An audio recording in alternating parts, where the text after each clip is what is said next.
Assalamualaikum warahmatullahi wabarakatuh. Perkenalkan, nama saya Sofia Distiduran. Saya akan mempresentasikan materi saya bab 13, yaitu pengelolaan perubahan. A. Pengertian perubahan. Kehidupan manusia pada dasarnya menunjukkan terjadinya proses perubahan. Perubahan dari keadaan yang satu ke keadaan lainnya. Perubahan itu sendiri dapat terjadi pada individu, kelompok, maupun pada organisasi di mana kita berada. Tetapi untuk sebagian besar di antara kita, seperti tidak dirasakan terjadinya perubahan atau seperti tidak terjadi masalah. B. Sumber-sumber perubahan. Setiap perubahan di organisasi dapat berasal dari faktor eksternal organisasi atau internal organisasi. C. Jenis perubahan. 1. Rutin. Pada umumnya perubahan yang terjadi telah direncanakan dan telah dibuat menjadi prosedur organisasi. 2. Pengembangan. Perubahan jenis ini bertujuan untuk memberikan nilai lebih dari apa yang biasanya dilakukan oleh organisasi. 3. Inovasi. Jenis perubahan ini menuntut pegawai untuk berpikir kembali tentang bagaimana mereka berperilaku dan mengubah pola jangka kerja panjang. D. Sikap dalam menghadapi perubahan. Setiap perubahan pasti akan menimbulkan sikap dan reaksi tertentu dari setiap individu, dan sikap maupun reaksi yang ditampilkan tersebut akan memengaruhi proses dan perubahan.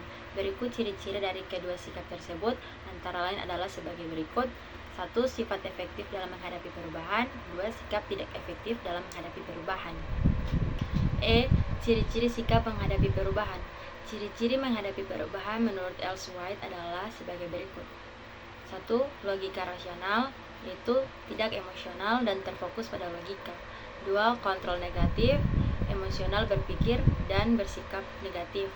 3. Fokus terhadap manusia, yaitu menjajaki pengalaman perubahan dan lebih bereaksi emosional daripada intelektual. 4. Positif dan kreatif, yaitu menikmati adanya perubahan dan berani mengambil resiko.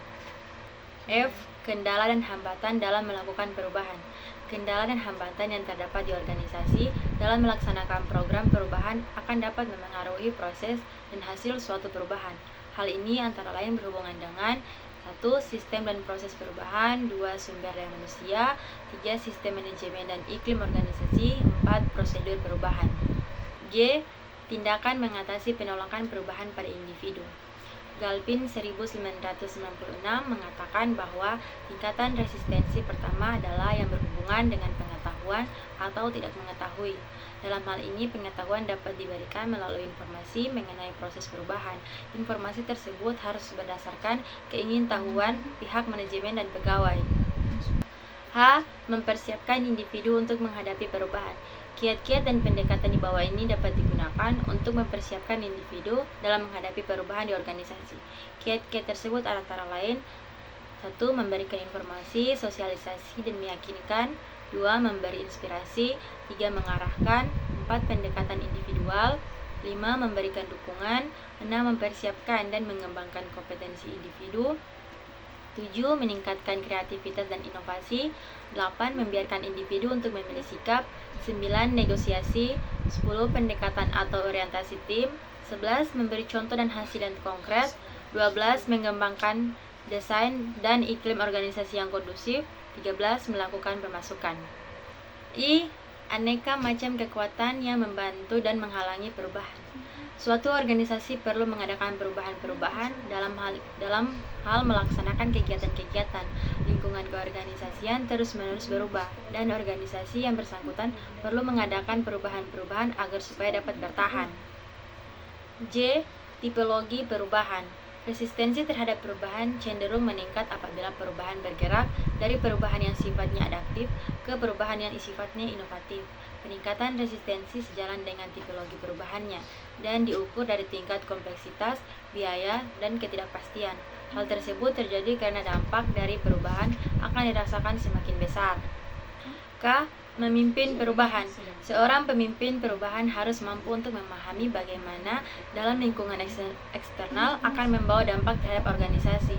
Dapat dikatakan pemimpin perubahan menggunakan campuran intuisi dan pemikiran sadar yang cocok bagi jenis situasi keputusan yang dihadapi mereka. Intuisi khususnya berguna bila membuat keputusan dalam situasi yang tidak jelas, di mana informasi terbatas yang terdapat ketidakpastian. L. Peran dan tanggung jawab perubahan.